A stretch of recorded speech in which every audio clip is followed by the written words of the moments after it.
आजादी के लिए मात्र नारे देना काफी नहीं है। मतलब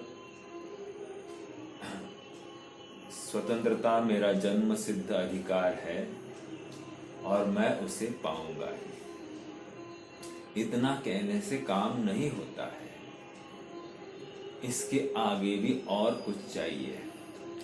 मुझे स्वतंत्रता मेरा अधिकार है ऐसा जब मैं कह रहा हूं तो मुझे स्वतंत्रता दो, ये कहां से लाया? प्रश्न समझ में आया है?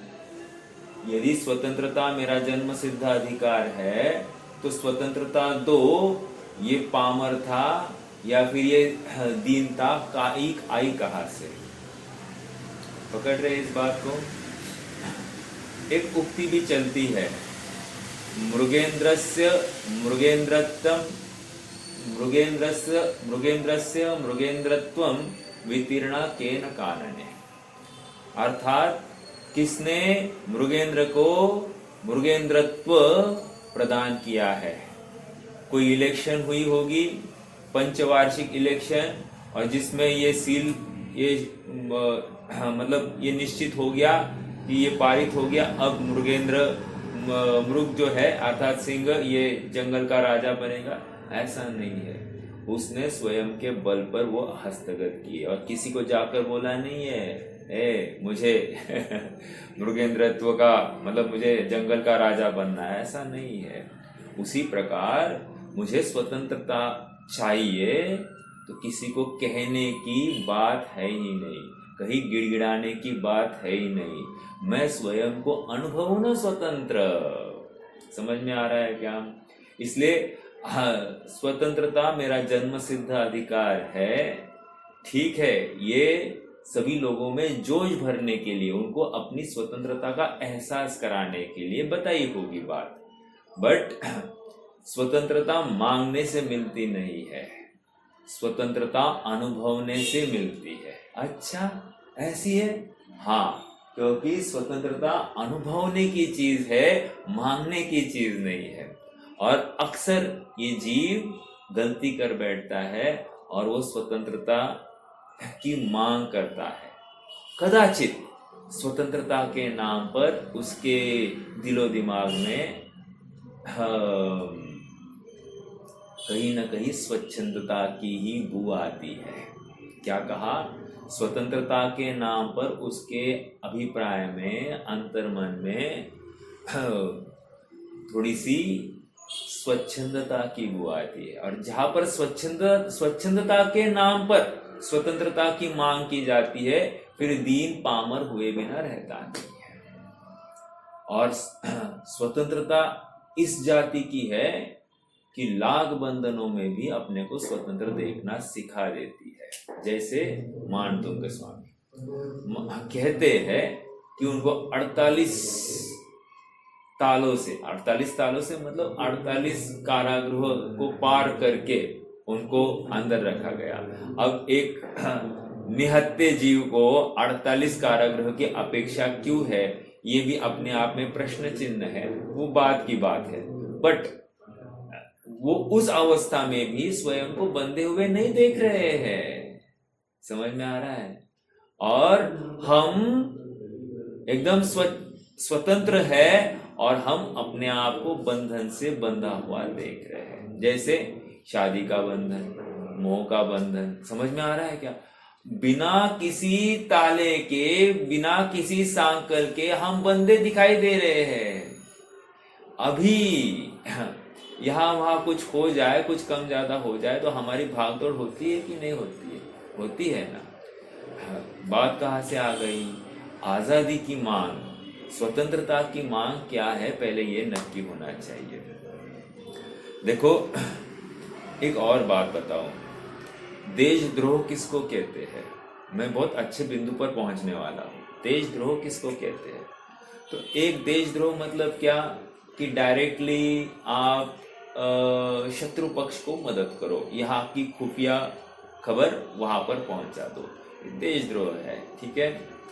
दूसरा देशद्रोह क्या हो सकता है कि ऐसा हो सकता है कि रहता तो इस देश में है, पहला वाला भी यहीं पे रहता था लेकिन जानकारी देता था, दूसरा देशद्रोह भी एक प्रकार से ऐसा हो सकता है कि बाहर जाकर अपने देश के विरुद्ध ही कुछ काम करे, ऐसा भी हो सकता है क्या? हो सकता है। और तीसरा एक बहुत खतरनाक देशद्रोह है जो पकड़ में नहीं आता है। कैसा है ये देशद्रोह? मतलब देखो, पहला देशद्रोह तो क्या है कि वो प्रत्यक्ष दिखाई दे रहा है कि हमारे देश के विरोधी कोई कार्य कर रहा है। जैसे पन्नू पन्नू है ना एक, वो खालिस्तानवादी, और वो बाहर जाकर वो अपने खिलाफ ही बातें करता है, राइट। दूसरा कैसा है कि यहाँ बैठकर वहां मैसेज पहुंचाता है, ये भी एक देशद्रोह है। तीसरा एक देशद्रोह ऐसा है जो रहता तो इस देश में ही है, भारत माता की जय भी करता ही करता है, प्रसंग पढ़ने पर भारत माता के लिए जान भी न्यौछावर करने के लिए तैयार है। अच्छा, और फिर भी देशद्रोही? हाँ, फिर भी देशद्रोही। कैसे?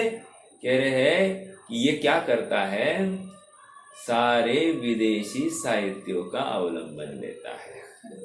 समझ में आ रहा है क्या? विदेशी साहित्य का अवलंबन लेना मतलब, हाँ, मतलब उनका ही मान लेना और उनको क्या करना, उनको संपन्न करना और अपने देश को गरीब करना। बराबर है कि नहीं? वहां का परकीय चलन यहाँ पर आया, उनकी गाड़ियां हम खरीदेंगे, उनके कपड़े हम खरीदेंगे, उनकी बनाई वस्तुएं हम खरीदेंगे, तो फिर हमारे यहाँ अर्थकारिता के लिए चालना कैसे होगी? अब ग्लोबलाइजेशन के नाम पर हमको किसी को ये अपराध भाषित होता ही नहीं है। ये बात तो बिल्कुल है कि मतलब विश्व ही अभी एक होते जा रहा है, इतना समय आया, हम कहाँ बैठे, आदि आदि सब बातें हैं। लेकिन विदेशी संस्कृतियों का अनुकरण करना, विदेशी चीजों का ग्रहण करना, उसमें ही ज्यादा आसक्ति होना, क्या ये देशद्रोह नहीं है? बिल्कुल देशद्रोह है। और जो स्वतंत्रता के दीवाने हैं उनको सबसे पहले इन सब बातों से परहेज करना चाहिए। ये दिखाई नहीं देता है देशद्रोह, लेकिन है, छिपा हुआ है, ये भी एक देशद्रोह है। हाँ, और इसलिए हमको चाहिए कि हम स्वतंत्रता के नाम पर हम अपनी वस्तुओं का इस्तेमाल करें। ये तो हो गया उदाहरण। सिद्धांत घटित करना है। सिद्धांत ये है कि हम भी स्वतंत्र होना चाहते हैं, मुक्त होना चाहते हैं कि नहीं, सुखी होना चाहते हैं कि नहीं? हाँ, होना चाहते हैं। तो क्या करना साहब? आप कहते तो हो क्या कि मैं आत्मभक्त हूँ, आत्मा की जय, जिनवाणी की जय, पंच परमेष्टि की जय, सब करते हो कि नहीं करते हो? करते हो। फिर आप फिर भी अभी सुखी क्यों नहीं हुए हो, मुक्त क्यों नहीं हुए हो, स्वतंत्र क्यों नहीं हुए हो? तकलीफ ये है कि जब भी करते हो ये सब बातें, पर का अवलंबन लेकर करते हो, पराश्रय की बुद्धि से करते हो, उनका स्वामी बनकर उनको ग्रहण करके तुम करते हो। अर्थात विदेशी चीजें मतलब क्या?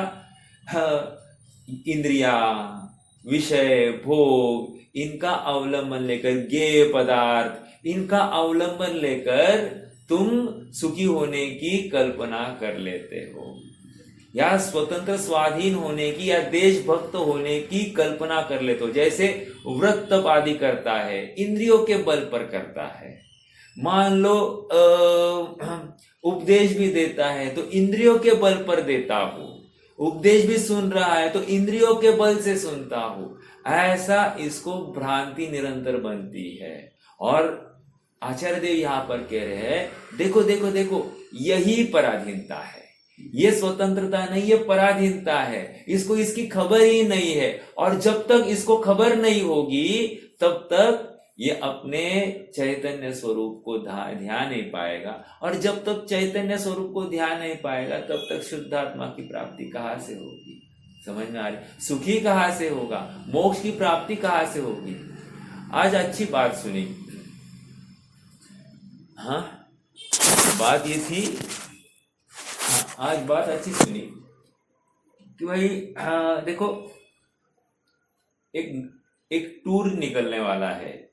आजकल टूर्स निकलते हैं ना भाई, हमारे टूर्स में 608 सीट्स बाकी है, 608 सीट्स है। तो प्रश्न है कितने जनों को हमारे हम घूमने लेकर जाने वाले, कितने जनों का आना है।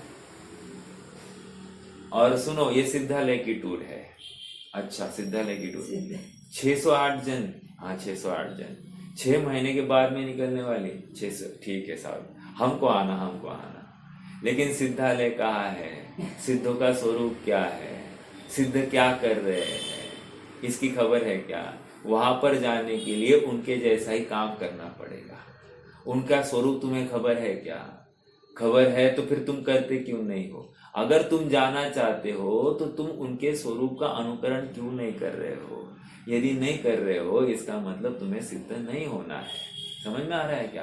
प्रश्न का जवाब हम स्वयं को ही देंगे, हम किसी और के पास नहीं जाएंगे प्रश्न पूछने के लिए कि क्या मैं सुख का अभिलाषी हूँ, क्या मैं स्वतंत्रता का अभिलाषी हूँ। अगर समाधान उत्तर ये आता है कि नहीं, मैं ये करता पाया जा रहा हूँ, तो समझ लेना कि मैं सुख का अभिलाषी नहीं हूँ, मैं सिद्ध होने की बिल्कुल भी रुचि रखता नहीं हूँ। क्यों? क्योंकि मेरी दिन रात रुचि जो है वो विषयों में, पर पदार्थों में ही लगती है। मैं दिन रात इंद्रियों का आश्रय लेकर ही, इंद्रियों का स्वामी होकर, इंद्रियों का कर्ता भोक्ता होकर हर पर पदार्थ को भोगना चाहता हूँ, करना चाहता हूँ। इसका मतलब मैं पर का ही, पर में ही तन्मय हूँ। मैंने अपना अस्तित्व पर से माना है। समझ में आ रहा है क्या? पर के बिना मैंने जीवन की कल्पना ही नहीं की है। और हम यहाँ पर कह रहे हैं तू पर के बिना तेरी स्वतंत्र हयाती है, ऐसी हयाती को तू स्वीकार। जैसे ही स्वीकार कर लेगा तो स्वतंत्र हो जाएगा। A journey of miles कहते हैं ना, a journey of miles starts with a single step। समझ में आ रहा है क्या? बहुत दूर का फैसला है, लेकिन शुरू तो करो। शुरू ही नहीं किया है तो क्या लाभ होगा? अरे एक कदम तो आगे रखो कि शरीर मन वाणी के बिना भी मेरा स्वतंत्र अस्तित्व है, भोजन के बिना भी मेरा अस्तित्व है, हो सकता है। ऐसा विचार तो करो। इस स्त्री पुत्र मकान आदि के अलावा भी मेरा अस्तित्व हो सकता है, ये हो अथवा नहीं हो तो भी मैं हूं ना, ये विश्वास तो लाओ। समझ में आ रहा है क्या? घर में रहना, घर को सजाना, ये मेरा कर्तृत्व नहीं है। मेरे निज स्वभाव की प्राप्ति करना, ये मेरा कर्तृत्व है। ये हमको क्यों स्वीकार नहीं हो रही है बात? समझ में आ रहा है? देखो, ये हमको बारंबार स्वयं को चेताना पड़ेगा, जागरूक करना पड़ेगा। और पर वो ये ऐसे अवसर आए हैं जो हमको ये सोचने के लिए मजबूर कर रहे हैं कि भाई तुम सोचो, आज तक जैसे जी रहे थे वैसे मत जियो, अब कुछ हटके कुछ करने की बात है। समझ में आ रहा है क्या? वैसे आप सबको बताओ, पर्यूषण ये शब्द भगवती आराधना में आता है। समझ में आ रहा है क्या? भगवती आराधना में आता है पर्यूषण ये शब्द। वहां पर मूल शब्द पड़ा है पज्जोसवन। हाँ, पज्जोसवन ऐसा शब्द पड़ा है, और पज्जोसवन का ही संस्कृत पर्यूषण ऐसा बन जाता है। चलिए, मतलब हमारी जानकारी के लिए ये सब बातें चाहिए कि हमको लगता है कि ये कहाँ से आया, ये तो हमने सुना ही नहीं था। ऐसा नहीं है। पर्यूषण पर्व का अर्थ पज्जो, मतलब मूल शब्द पज्जोसवन है प्राकृत का। और उसका अर्थ क्या है? वर्षा काल। वर्षा काल, उसको पज्जोसवन कहते हैं। समझ में आ रहा है क्या?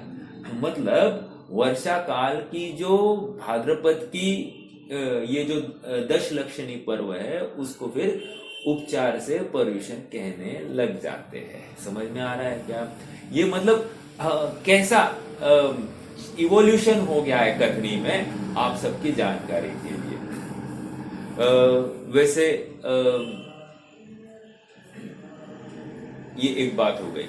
चलिए, और कुछ कहनी थी मुझे बातें, संवत्सरी आदि भी कहनी थी। तो संवत्सरी भी क्या होता है ये भी आपको बता दूं।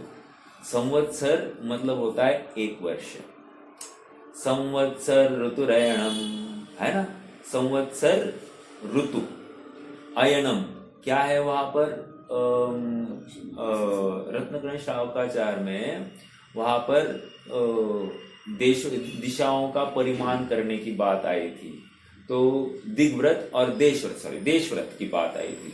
और देशव्रत में वो क्या करता है, किसी काल के लिए, 1 साल के लिए, 6 माह के लिए, 2 माह के लिए, या फिर 1 मास चातुर्मास के लिए या पक्ष के लिए, वो क्या करता है, स्वयं को सीमित करता है, अर्थात अपने विषयों को भोगों से अलिप्त कर देता है उतने काल के लिए। तो कह रहे कि इतने काल के लिए वो निवृत्त हो गया उनसे, तो वहां पर संवत्सर ये शब्द आया। अब संवत्सर मतलब क्या है, 1 वर्ष। अब 1 वर्ष हो गया, इसका मतलब क्या, संवत्सरी जैसे श्वेतांबर मान्यता में ये बहुत प्रचलित शब्द है, संवत्सरी पर्व। तो संवत्सरी मतलब क्या, लॉजिकली 1 वर्ष के बाद में जिसको मनाया गया है उसको संवत्सरी कह रहे हैं, नथिंग मोर देन दैट। नहीं, ये श्वेतांबर, ये शब्द सुनने से हमको कुछ तकलीफ हो जाएगी, ऐसा बिल्कुल नहीं समझना।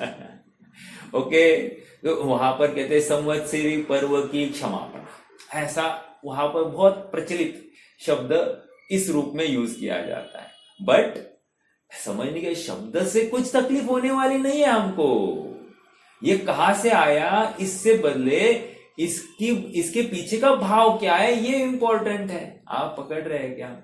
जैसे आज हमारे बोलचाल में, हमारी शैली में कितने अंग्रेजी शब्द आ गए हैं, हमने सहज स्वीकार किए है कि नहीं किए हैं, तो उसमें कहीं विरोध होता है क्या? नहीं होता है। फिर यहां पर क्यों हो रहा है, समझ में आया? जैसे अभी कल परसों भी किसी ने पूछा था, बुद्धू का अर्थ, रोहित भैया ने पूछा था, बुद्धू का अर्थ क्या?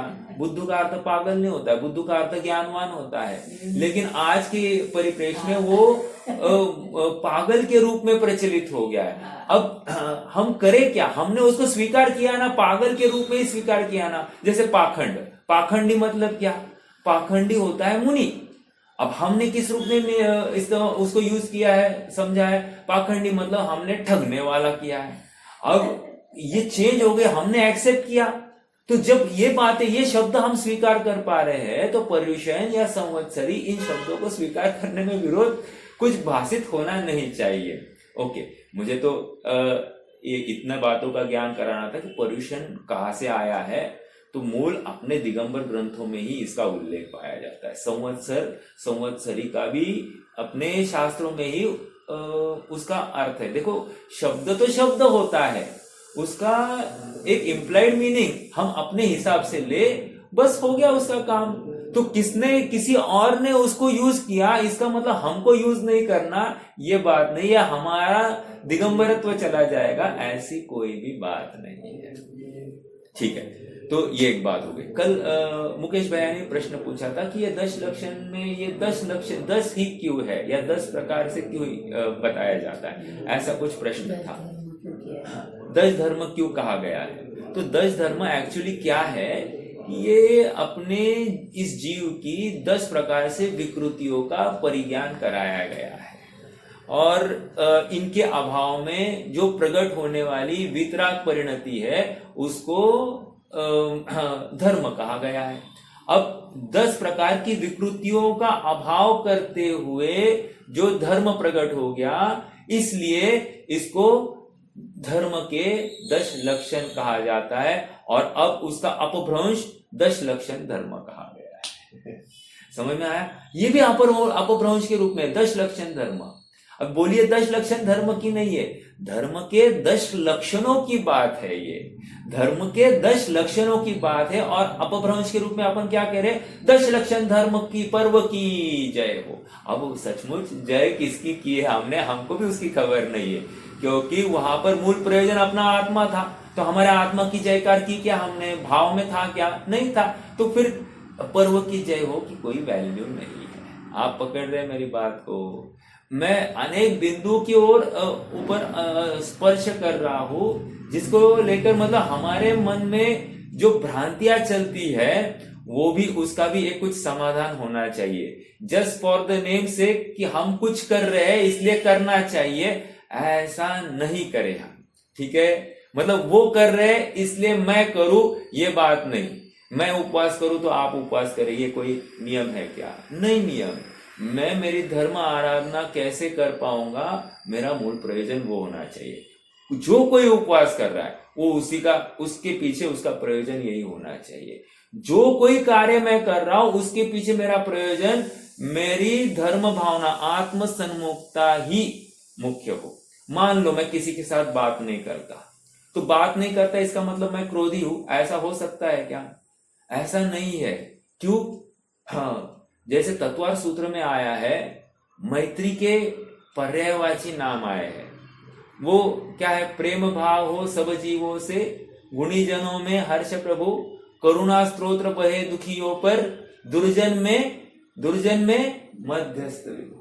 अब ये सब मैत्री के पर्यायवाची है। आप पढ़ लेना तत्वार सूत्र, ये मैत्री के पर्यायवाची है।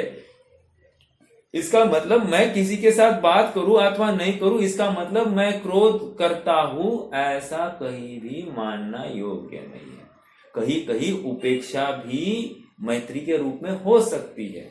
हमारे मन में उनके प्रति जब तक कोई रॉन्ग फीलिंग, उनका बुरा हो ऐसी फीलिंग नहीं है, तब तक हमको उनके प्रति द्वेष है, ये बात फलित नहीं होती। आप पकड़ रहे हैं क्या? मैं इतनी बातें क्यों कर रहा हूं?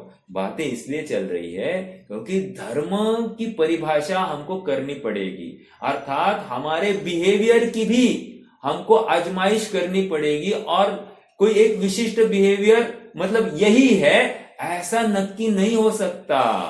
उसके पीछे के अभिप्राय को टटोला जाना चाहिए। और अभिप्राय कौन टटोल सकता है? एक तो केवली भगवान टटोल सकते और एक मैं स्वयं। समझ में आया? अन्य क्या है? ऊपरी स्तर पर ही बोल सकता है।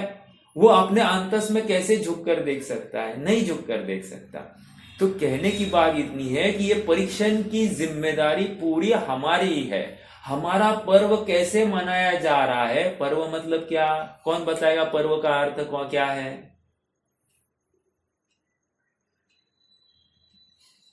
पर्व का अर्थ क्या है?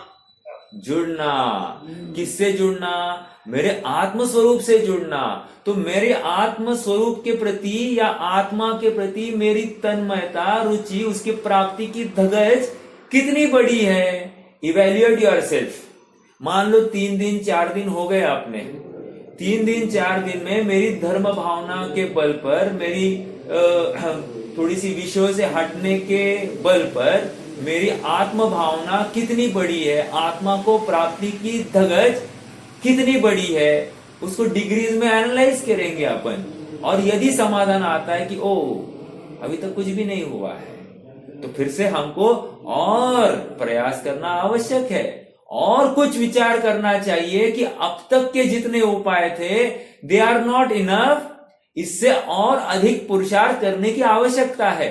हमको क्या लगता है कि हमने रूखा सूखा खा लिया, उपवास कर दिए, हरी खाई नहीं और एकासन आदि कर लिए, थोड़ा बहुत मौन पाल लिया, तो हमको लगता है कि हो गया पर्व, और क्या चाहिए साहब, है कि नहीं?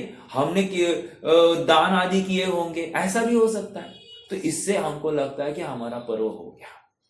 लेकिन वी आर रॉन्गली मिस्टेकन। हमने भ्रांति खड़ी की है। हमने पर्व का अर्थ आत्मा के साथ जुड़ने की अपेक्षा हमने पर के साथ में ही संबंध जोड़ दिया ना। जुड़े तो है लेकिन पर के साथ में, और पर के साथ जुड़ना मतलब क्या?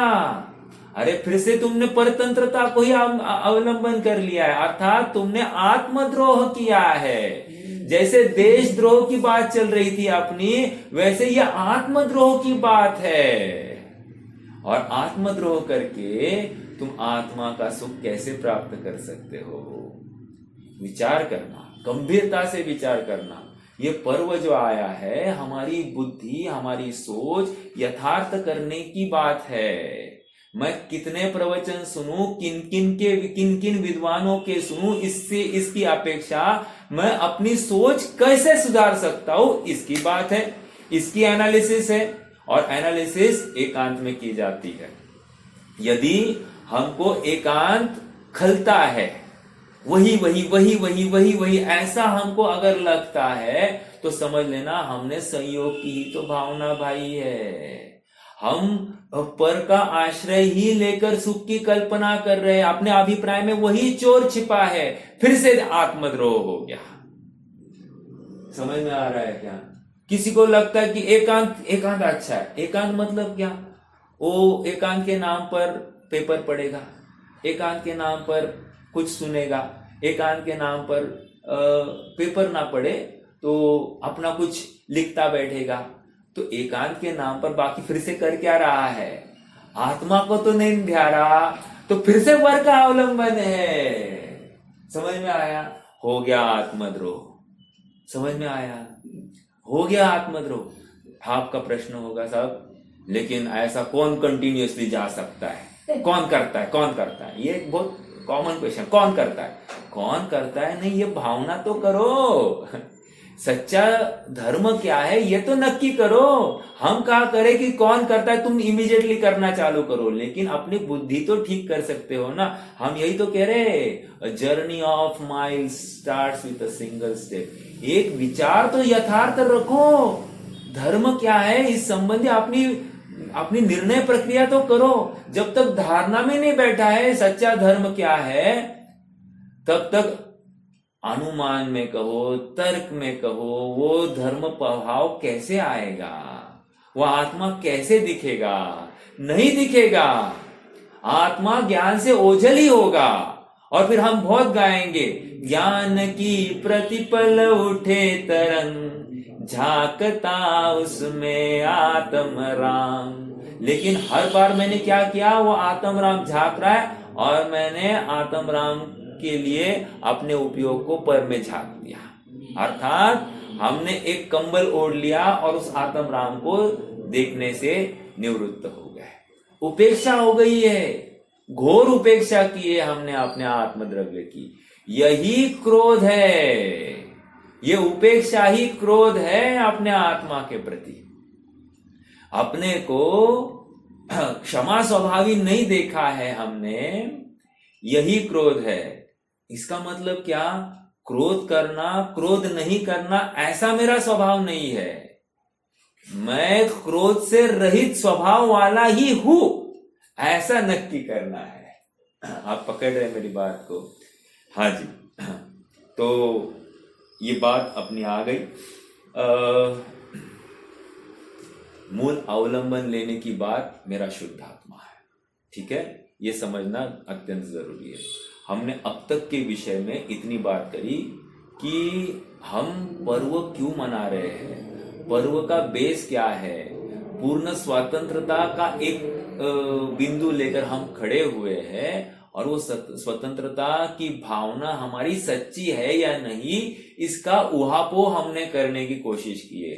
कि मात्र स्वतंत्रता के ना, हम स्वतंत्रता स्वतंत्रता तो कह रहे हैं, लेकिन ये स्वतंत्रता नहीं है। हालांकि इसमें मेरी परतंत्रता ही छिपी होगी, तो क्या मतलब क्या उपलब्धि है।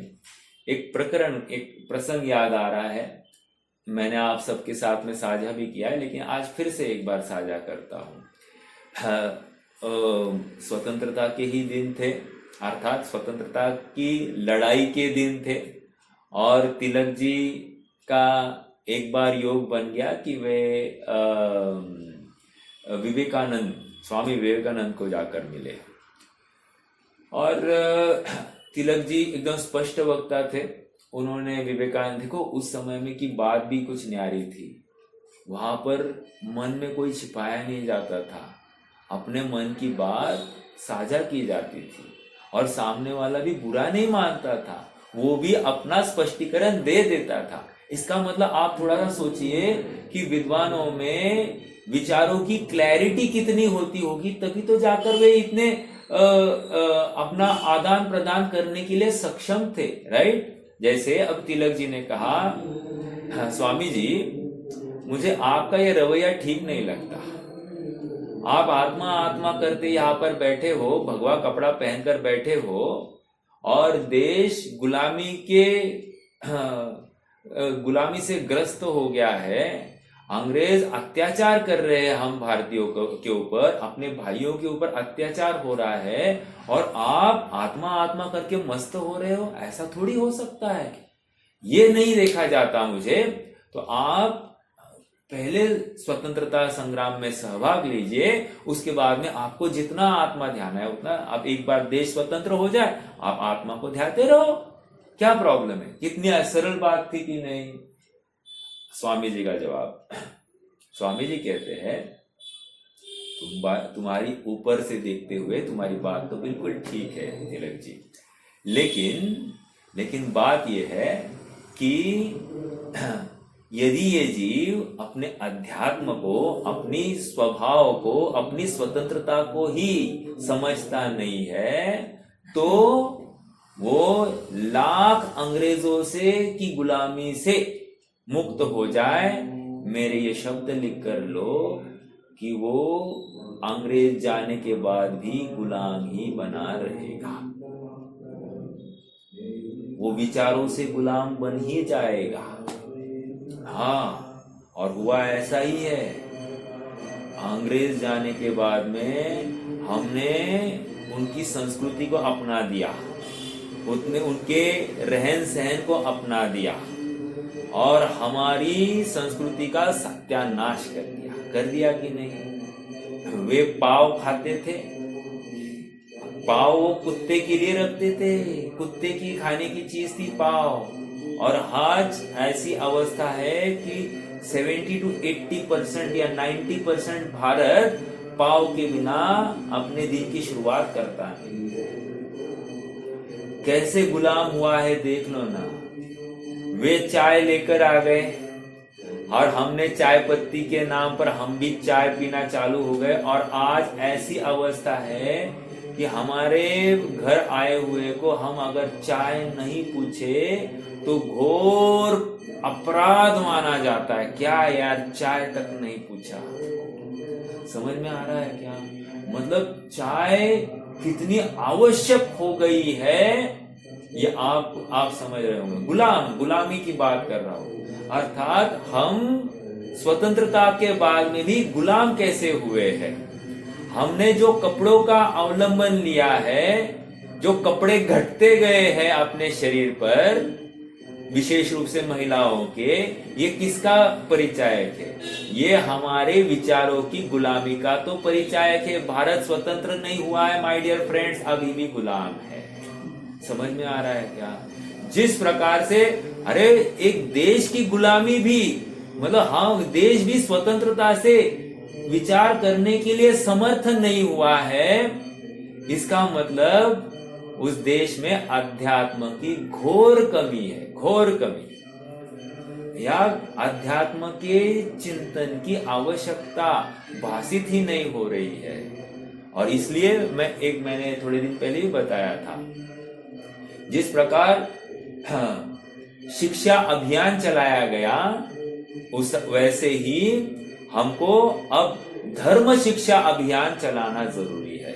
हमारा बच्चा कदाचित IIT, CA, डॉक्टर, इंजीनियर ना हो, चल जाएगी बात, लेकिन बेसिक इसेंशियल्स ये धर्म के हमारा बच्चा अवलंबन करना ही चाहिए। इसकी शिक्षा उसको होनी ही चाहिए।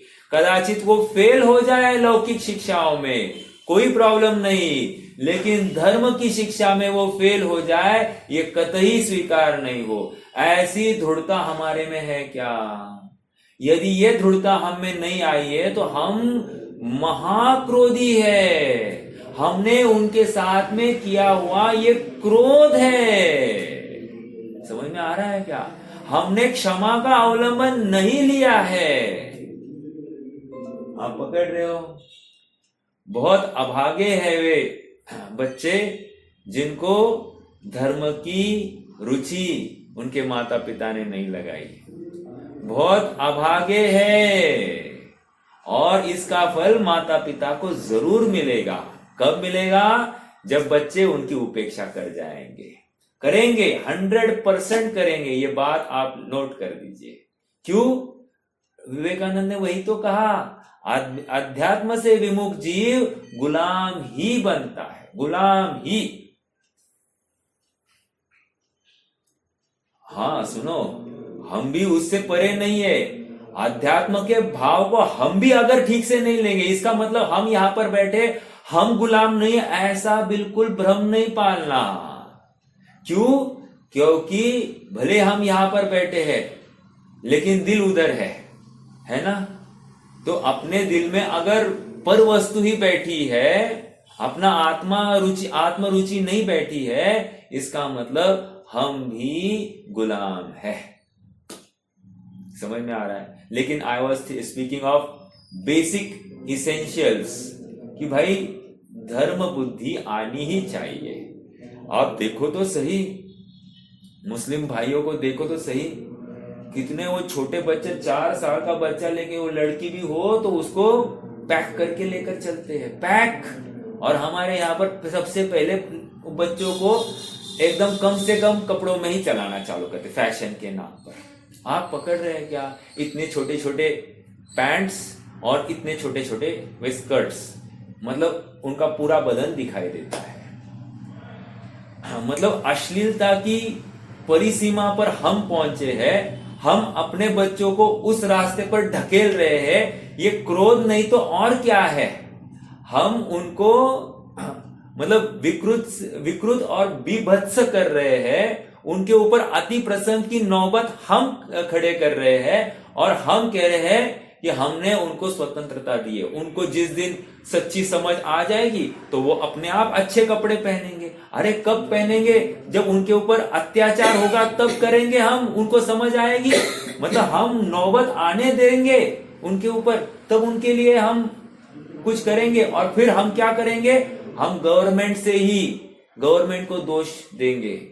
गवर्नमेंट की कुछ भी न्याय कानून व्यवस्था यहाँ पर नहीं। अरे जब यहाँ का मनुष्य ही ठीक नहीं रह रहा है, उसको ही विकृति है, तो गवर्नमेंट को क्यों दोष देना? समझ में आ रहा है क्या? गांधी जी का एक स्टेटमेंट है, कहते हैं कि यदि आपको किसी देश को पढ़ना है तो कैसे पढ़ना आपने? कह रहे वहां के लोग, वहां के जो जानवर है, मतलब जो जैसे कुत्ते होंगे, गाय है, तो उनके साथ कैसा व्यवहार करते हैं, उसके ऊपर वहां के देश की आप कल्पना कर सकते हैं। मतलब वहां के जीवों में कितनी मृदुता है, कोमलता है, ये आप नक्की कर सकते हैं। आप पकड़ रहे हैं क्या? अब मैं एक कदम आगे बढ़कर बात करता हूं। यदि आपको देखना है कि वहां की संस्कृति कैसी है, वहां के लोगों की विचारधारा कैसी है, तो कैसे देखना? तो ऐसे देखना कि वहां के माता पिता अपने बच्चों को कैसे संस्कार देते हैं। समझ में आया क्या? अर्थात वे उनको स्वच्छंदता के नाम पर या धर्म के नाम पर भी धार्मिक टूर्स का आयोजन करते हैं। सर अपना माइक बंद करा प्लीज। हाँ, वे अपने मतलब धर्मायतन के नाम पर टूर्स अरेंज करते हैं और उसमें स्वच्छंदता का ही पोषण कराते हैं। तो वी आर रॉन्गली मिस्टेकन। हमने उनको सच्ची शिक्षा दी नहीं है। राइट टू फ्रीडम इज सच्चा ज्ञान। वो ज्ञान ही सच्चा है जो मुझे मुक्ति की मार्ग पर ले जाए। हमने उनको सच्ची सोच नहीं दी, सच्चा ज्ञान नहीं दिया, यही महाक्रोध किया है। और ये क्षमा धर्म के हम बहन जी माइक बंद कर दीजिए। बहन जी माइक बंद कर दीजिए। सजग हो जाए, हम सच्ची क्षमा भाव को समझे। क्षमा ये वीरों का, क्षमा वीरस्य भूषणम, वीरों का भूषण है, आभूषण है। इस क्षमा को अंगीकार करना साधारण बात नहीं है। और अक्सर क्षमा, ऐसा क्षमा भाव अत्यंत कठोर होकर ही किया जाता है। लेकिन अज्ञानी को ये भाषा समझ में नहीं आती है, वो इसको अक्सर क्रोध कह बैठता है। बट ये क्रोध नहीं है, ये अत्यंत अत्यंत करुणा भाव है। अपेक्षाओं को, विवेक्षाओं को समझना जरूरी है। अगर अभिप्राय में सामने वाले का उत्थान है, हित है, तो हमको उसे क्रोध मानने से थोड़ा सा अलग अपनी सोच करनी पड़ेगी, अर्थात अपनी सोच को बढ़ाना पड़ेगा, वाइडन करना पड़ेगा, वो अपनी कुपमंडक वृत्ति को छोड़ना पड़ेगा। समझ में आ रहा है क्या? यही एक भावना थी कि हम जल्दी उत्तरोत्तर